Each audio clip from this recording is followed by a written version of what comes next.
Hello, you wonderful people, and welcome to another episode of Super-Fanta-Fi. This being a show where we talk about TV shows of the supernatural, fantasy, and or science fictional genre. For today's episode, I'm going to talk about the latest episode of The 100. Another great episode, a lot of interesting things get broken down in this episode. Obviously, we meet kind of one of the other primes, and that's Russell. It seems like he's kind of like the main leader of the group. They help Murphy, which Murphy almost died. Well, he didn't almost die. He died. His heart stopped. But luckily, they were able to use a snake to kind of like suck up the venom. Essentially, it was when he went underwater, like he got exposed to seaweed that was exposed to the sun, which became poisonous. It's kind of interesting because luckily Murphy comes back, but now it's a whole situation of he saw something, he felt something when he died, and the only person he ended up telling was Amari, and the whole aspect of like going to hell. You know, and that's sitting with him because there's even a moment where he's like, oh yeah, there's a whole conversation of like, oh, don't tell him the fact is that you were kind of responsible for everything kind of ending the way it did. You fired the final shots that basically led to the death of Earth. And then, you know, Clark is like, don't worry, Murphy, there's plenty of room in hell for us, both of us. Now, I'm wondering, did she say that because she knew what Murphy had gone through, what he had mentioned earlier, or was she just saying that just to say that, and it just happens to hit Murphy pretty hard? Because for him, it's like a thing of like, I've done so much. And even Abby's like, the fact of the matter is you're not going to go to hell being judged for what you did to survive. You're going to go to, like, you know, what you're going to be judged for is the reasons why you did it. Because Abby knows, because she's done a lot of stuff too. And that's so interesting because I'm curious to see what that means for Murphy going forward, because obviously, you know, he's still kind of snarky, but obviously this is weighing heavy on his conscience. And I'm curious, is that going to be him trying to overcorrect and try to do the right thing? Is it going to make him hesitate? Like, what this is actually going to mean? Because Murphy's always done what he's done, but he's always been kind of sure-fired about everything. Because I think in the end, maybe in his mind, it's like, yeah, I've been a little bit of a dick. I've done some things here and there.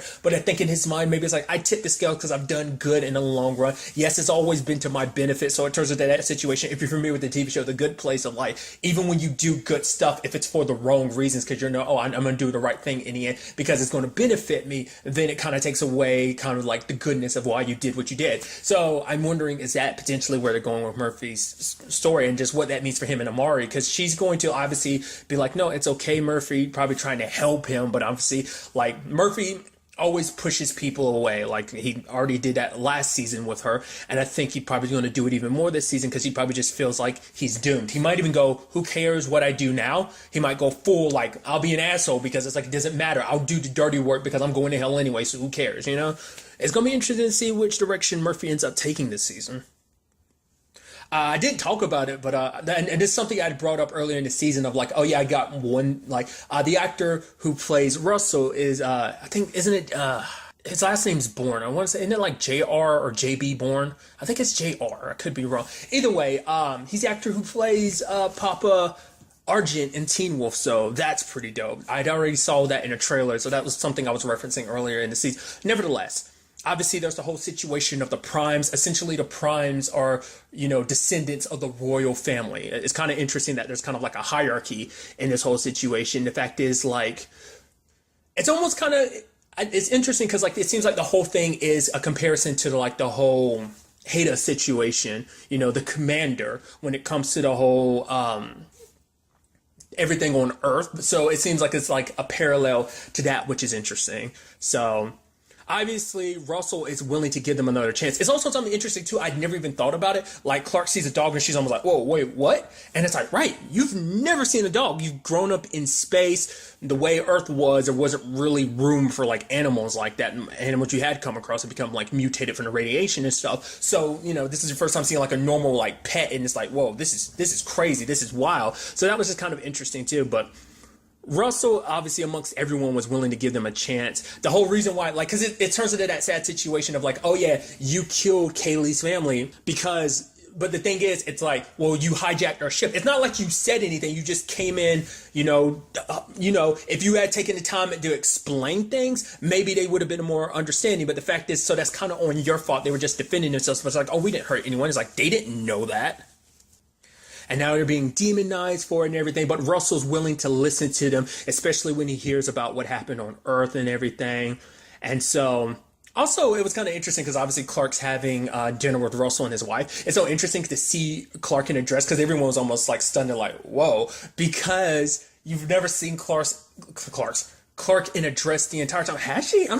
Even on Earth, she never wore a dress, did she? I think this is the first time, and it's almost like, wow. Obviously, she looks stunning, but it's just incredible because it's something you don't even think about. Something as simple as just wearing a dress like that is something you don't notice that was something that she never wore until the time came. I mean, at least, I mean, we don't know. Maybe she wore some on the ark. Who knows? And then you have Jordan talking to Delilah, getting all close and everything, being all cute and adorable.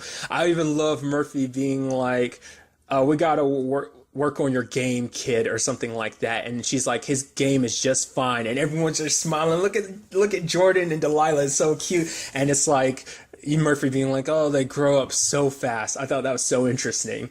Sadly, that seems like that comes back to stab them in the foot because apparently Jordan told Delilah almost everything. In particular, all the stuff about Clark being Juanita and all of that. And so obviously Clark has to defend herself when it comes to Russell. Obviously the biggest thing that kind of gets used against her because it was like the biggest crime that she had, it was through her own actions. And now it's the Mountain Men situation. Mount Weather, not Mountain Men, Mount Weather. That entire situation, you know, to be fair, that's always a thing of like, yeah, because Bellamy was like, yeah, that was us. But Clark has always held that as like, no, that was 100% me. I'm the one that made that choice. She's like, I wouldn't, like, the whole question comes up of, would she do it again? And, you know, for Clark, her response is just like, I won't feel bad about making that decision. It was about protecting the people I love, my friends, my mom. The fact is, I was willing to make that choice to protect the people I love. And it's like, yeah, but violence is this contagion, so they're not willing to take a chance because it's like, you want a second chance. And he tells that story about the dog situation with his dad. My dad couldn't put down his dog because it's like, oh, he deserves a second chance. Later on down the line, that dog ended up killing his baby sister because she got too close to his bowl and everything. And, you know, and that parallel is there. And obviously it's like, essentially, it's kind of sad, but they're getting compared to a dog that, you know, it's like, sometimes it's better to be safe than sorry because we don't know what we can't take the chance that it might threaten everything that we've created for ourselves, especially considering we might be the last of humanity, you and your people, especially because everyone that Clark's with, it's like, yeah, you're all warriors, killers, and thieves. It's like, ugh. It's that sad situation, and I like that being an element that, like, obviously coming to Earth, it's like, oh, we can't, even coming to this new planet is what I meant to say, is that we don't get away from, like, obviously everyone's still demonizing Clark for the choices she made, because even Raven, because Bellamy was like, okay, you'll be our representative, you know, she speaks for all of us. Raven didn't appreciate that, because it's also like, oh, here Clark is being later again. I didn't know we agreed upon that. It's just because, obviously, they still harbor bad feelings, and it's not just them. Obviously, their past has come back to haunt them, and it potentially threatens their chances of staying there. Now I'm sitting here thinking about it. I think it kind of makes sense now what that little girl was talking about last episode. About the whole, like, are you here to take us home? It's like, they probably thought that they were like, oh, they finally come to get all the people from Allegiance 4. Obviously, we're talking years and generations down the line, but still probably thinking like, oh no, you finally come to take us back home to Earth, even though there's no home there anymore. So that's a whole thing in itself. So there was also some other interesting things about that whole aspect too, because it turns out, oh yeah, that's why, you know, I woke Maddie up because I wanted her to stay behind on the ship and bring Octavia with us, because I'd rather her not be around Octavia. I'm like, that's so interesting. It's like, and to be fair, Clark is like, yeah, I probably would have done the same thing. It's like, right, because you still have to be worried about Octavia trying to kill Maddie to get back control of her army and everything. That's still an issue all on its own. It's like, I didn't even think about that even being a thing. It's like, you still have, and that's a sad thing, that you still have to be worried about that. You know, Maddie grew up on stories on Octavia, about Octavia, and obviously that's something that, you know, was talked about last season as well, but still it's just something to really think about, like how messed up that is. They'd be killed by one of the people that, potentially killed by the people who you've looked up to in these stories, are like, oh yeah, Octavia being this hero, being brave and awesome like she is. So it's just kind of interesting when you think about it. And it's so interesting that when the time comes, like, obviously, like, there's so many different things, like the whole Maddie and Gaia's situation I thought was kind of interesting, because it's like, once you learn how to master the flame, you'll never have to worry about searching for guidance. All of that knowledge will be there. And essentially, even there's this whole situation, I think, now this is kind of fascinating. It's the whole aspect of, like, obviously there's one particular commander that's trying to speak to Maddie that she's not really trying to listen to, and it's one called, was it Shaheda? And now that's interesting. The Dark Commander must have been a commander that went off the deep end, or to be known as the Dark Commander. That says a lot. Makes you wonder, is that supposed to be, because obviously Octavia's kind of going down the path that she's going down. In fact, the path that she's going down makes you wonder, is there some parallels between that or not? Maybe not. But nevertheless, I mean, obviously it's Octavia, so it's a different situation for the commander, but you still wonder about that situation. She was in command for that 6-year period. So it's just still something to kind of really think about. I also like what Guy was saying, that basically, you need to be careful because there's obviously, being the commander, the flame, it amplifies the good and evil of any commander. So it turns into that situation of, obviously, all of them are going to be, trying to get Maddie's attention. The fact is they introduced this particular commander amongst any, makes me think, okay, so that's going to play some part. I'm sure this commander is going to start speaking to Maddie. And I think, obviously, her taking the role of commander, because I brought this up last season, that's an element we never got to see. Before, we never actually got to experience that side of things with Lexa, and we're kind of getting to see that firsthand, because Lexa had already gone through all her training. She'd already been commander for a while, so that was no big deal for her, but now we're seeing it firsthand and seeing what kind of toll it'll take on Maddie, and obviously, we'll probably see, people popping up in her head, probably driving her a little crazy, but kind of, at the very least, trying to push her into certain directions of be good or be evil. So I think that's going to be something we potentially see, which is going to play a big role, obviously, because we're supposed to be a new start, and obviously that war inside of Maddie might kind of take a more outward approach to things. It's going to be interesting to see where things go from there. But I love the whole conversation that Dioza has about you should, let her be a kid and everything. Because, the guy is the fact that she beat her army. It's that wasn't my army. That was a whole bunch of criminals. And she fought for a valley that ultimately ended up being destroyed. So I think that was kind of mission fail. It's whatever. The fact of the matter is, I'm too pregnant to keep this conversation up. And I love Maddie being the child of two sociopaths or psychopaths. I can't wait to meet her. But lo and behold, there's also these other people known as the children of Gabriel. The others try to come back, Echo, Raven, Octavia, and Bellamy try to, go rescue everyone. But then it turns into that whole situation of, oh, wait, Octavia is doing what she does and immediately slices and kills everyone, because it's just wow. It's so interesting because to be fair, it makes sense. Once again, the whole warring sides of things, Octavia, we see her struggling versus who she was, who she had to become. And it's so sad because Octavia, those years changed her. It's kind of sad because of the advice Jaha gave her. It was what was necessary to survive, and now it's hard to break that habit because that's who she needed to be for so long. It's all who she is. She had to basically cut away the person she was before. It's after everything that she's lost, she had to become someone that Octavia wouldn't like who she become. Lincoln wouldn't like who she's become. But this is who I need to become to keep my people alive, and it's just hard to break free of that. When you've held on to that for so many years. Hell, I think it speaks volumes that even Dioza herself is whoa, why'd you do that? They were retreating. It's yo, maybe it's also because Dioza was looking at it from the perspective of you could have gotten us killed. I think it's more so maybe it's a combination of the two, but it's Dioza has to be the one to call you out, Octavia. That speaks volumes in itself. To be fair, Octavia, Dioza, is a very rational leader, so she knows about things of what's the right moves to make in certain regards. And I guess if they're retreating people, you don't hurt and kill people who were planning to withdraw. They were leaving anyway. You don't do that, I think from a tactical standpoint, because also there's a lot of stuff they could have learned that they didn't. So I think that's another element to it as well. Now, what really got me, I thought was kind of fascinating, was the whole thing of Bellamy leaving her behind. It's she's I'm going on a ship with you. It's no. The fact is, I'm doing this for both your sake and ours. Monty sacrificed his life. Him and Harper sacrificed their lives to give us a second chance. I can't let you destroy that. The fact of the matter is, it's she's the fact is, we saved her. When we saved Gaia, we saved Maddie, we saved Dioza. Why is it such a big deal that I did what I did? Why is it such a bad thing? And he's the fact is, you even have to ask that means you need to learn why. And the fact of the matter is, she's oh, I should have just died in that valley. And he's my sister died years ago because the person sitting in front of him isn't Octavia anymore. It's the Red Queen, you know? So now she's off on her own. Now, I initially was going to be like, okay, so now she's going to go off and end up joining the children of Gabriel, isn't she? Well, lo and behold, it turns out that's not necessarily the case because she ends up getting captured because we're still unclear about what they want. They say, like, you know, death is life. And obviously that's in contrast to everything that the, you know, people of Sanctum kind of believe in. So it turns into that thing of like, okay, we're still kind of figuring this whole situation out because it's like, yeah, they talk about peace and stuff like that, but obviously that's stuff within the barrier because it seems like the dome isn't just what's right there. It's covering the entire Sanctum facility. And so it turns a thing into of like, okay, they try to kidnap Delilah, which Delilah and Jordan were about to do their thing. It's like, whoa. Now that's interesting.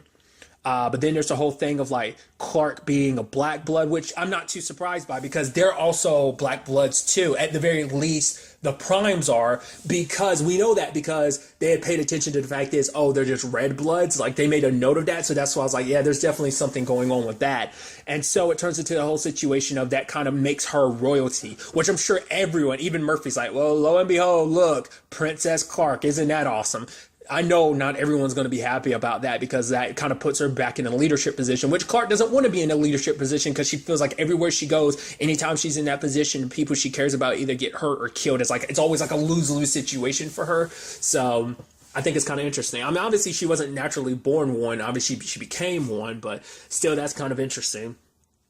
Because obviously it's like a rarity, so obviously that's why these people who are in this position, because it means it's passed down, and it's like, oh, like the fact is that makes them so special and stuff like that. So, because obviously you have, you know, Delilah kind of rising up. She's supposed to be kind of set up to be like a princess and stuff like that. So I guess she's going to become one of the primes or whatever, like, because obviously another child, you know, Rose was taken. So it's like what they're planning to do, I don't know. The head they ended up cutting off, I'm assuming, well, because they had the head of a prime, so I'm assuming it's one of Rose's family. I guess that's why they wanted to bury the body, because I guess they desecrate, you know, primes like that. So I'm assuming that's the whole point, because it's like, oh, 3 down, what was it, like 9 to go? So I think they only needed one head. I guess like one of her children, like her son or whatever, was going to be the next, you know, prime. So now she's kind of still in that role and everything, but the torch was supposed to be passed to her. So it's like, or maybe not. Maybe it's just killing all future primes, whatever the case may be. It's all about trying to appease some old man. I guess maybe they're talking about Russell, because the fact is, it seems like they might be a group. They might be part of a prime family that was kicked out potentially. Maybe, I don't know, like maybe they were ostracized, maybe there were more families, but this particular one got ostracized. Remember the dude who kind of went crazy and ended up killing people? Maybe their family kind of got ostracized because of all of that, and they've never looked back on it. And so for all these 200 plus years, that family's just been on the outskirts and they want to go back in. They've been kind of left out in the wilderness. And now it's almost interesting too, because it's almost like the Sky Crew versus Tree Crew type of situation almost all over again, just on a new planet. Different planet, same issues, always kind of war between different people. Obviously they make it seem like they're not at war, but they're peaceful and loving people. But when the time comes, I think they're not afraid to kind of get their hands dirty. It is interesting, though, that they are locking up Diyoza, because it's like, oh, in our history books, your names are right beside Bin Laden and Hitler. I'm like, Jesus, really? But to be fair, let's not forget, like, Diyoza did a lot of bad shit on Earth, so we shouldn't be too surprised. But still, Bin Laden, Hitler, dude? Come on. But, I mean, we know she was on some, like, terrorist level stuff, so I guess it shouldn't be too surprising. But obviously, she's getting locked out of the shield. It's kind of interesting, because Maddie's like, no. But it's like, Diyoza's like, nah, it's okay, kid. Stay frosty. So, obviously, Diyoza's very good at surviving. Obviously, she's got the baby, so that becomes a situation of like, okay, so what happens there, you know? Because obviously when it's all said and done, seeing that Clark is a black blood, and the fact is they were willing to help out with the whole Delilah situation, they can stay, but they got to learn how to follow the rules, which obviously Murphy and the whole situation with Maddie, I think it's going to be interesting to see where their stories end up taking them under these circumstances. Like I said, everything about Octavia being captured. I'm curious to find this out. Like I said, because I've got my thoughts about where things are with these different groups, the children of Gabriel, as well as, you know, everything going on in Sanctum, because obviously there's a lot more. Because it's interesting, because they were even worried. It's like, we better hope the trees get to her before the children of Gabriel, because if they get to her, then it's going to be a situation of we're going to need more than a radiation shield to protect us. It's actually interesting, now that I'm sitting here thinking about it, maybe it's supposed to represent the fact is they were a group that was cast out. They are like, because they're all saying like death to Prime. So I guess it's that thing of like, they don't believe in the hierarchy. Maybe they, like I said, they were ostracized, but they grew up like whatever family they are, whatever group they are, no longer believes in the whole. Or maybe Gabriel was one of the people who turned away. Maybe he wasn't necessarily ostracized. Maybe he just didn't believe in the Prime situation. And so that's what this group has believed in, and they believe in trying to tear down that system because they've had to live on the outskirts, but it's because the Primes have the black blood and they're so important. The fact of the matter is, now that it's a situation that we need to take back the Sanctum and make it ours, almost like Earth being kind of like, deciding on how we handle things. Do we go, because there was a point of like going to war with the Grounders, but then making peace with the Grounders. I think we're seeing kind of another aspect of that, which I'm interested to see where this all takes us, because obviously they have, been through this themselves. So it's going to be a situation of trying to learn from their mistakes and not let the same thing get, repeated here on Alpha. So now that's going to be a very fascinating situation to see how things ultimately end up playing out with this. I'm very excited to see what the next episode has in store for us to kind of figure this whole situation out. Obviously learn more about this planet because there's so much we don't know. But really, that's all I wanted to talk about in this episode. To the next time we meet, be happy, be safe, live life to the fullest, and enjoy it. Good day and goodbye.